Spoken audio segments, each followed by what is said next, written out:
Bonjour à tous, ce matin on débute par l'euphorie portugaise après la qualification des Lusitaniens pour les demi-finales de l'Euro. Et c'est assez rare pour être souligné, Cristiano Ronaldo est totalement éclipsé par trois de ses coéquipiers. Ricardo Quaresma, l'auteur du tir au but vainqueur, fait la une d'Abola. Le jeune Renato Sanchez qui a égalisé en première mi-temps se retrouve lui en couverture de record. Et le Correio d'Amagna met à l'honneur Rui Patricio qui a détourné la tentative de Błaszczykowski. Forcément, l'ambiance est bien différente en Pologne où l'on pensait avoir fait le plus dur en ouvrant le score dès la deuxième minute. Le journal local Katowice Sport n'en oublie pas pour autant de rendre hommage à sa sélection avec le titre « Merci quand même ». Allez, on file en Angleterre où l'on digère encore l'élimination de l'équipe nationale qui se cherche un nouveau sélectionneur. Ces derniers jours, le nom d'Arsène Wenger est revenu avec insistance. Aujourd'hui, le Sun affirme que l'entraîneur d'Arsenal était le choix des joueurs, mais que ce dernier a refusé l'offre pour rester à Arsenal.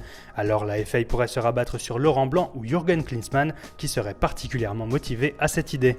Les tabloïds qui parlent également mercato, et si Zlatan Ibrahimovic a annoncé hier qu'il rejoindrait Manchester United, le Suédois se fait voler la vedette par Paul Pogba. Il faut dire que le Star Sport croit savoir que les Red Devils se rapprochent un peu plus de leur rêve de rapatrier le Français 4 ans après son départ pour Turin. Le prix du transfert avoisinerait les 95 millions d'euros.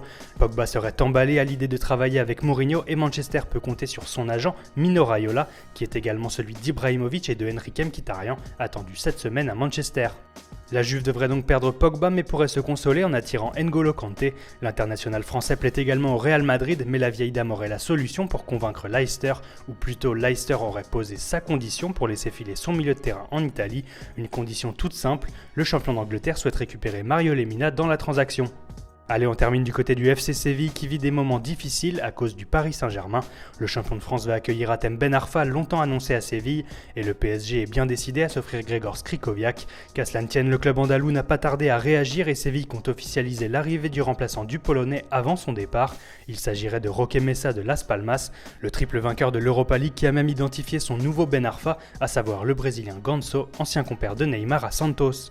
Voilà, c'est tout pour aujourd'hui, bonne journée à tous sur Foot Mercato, bon week-end et rendez-vous lundi pour une nouvelle revue de presse.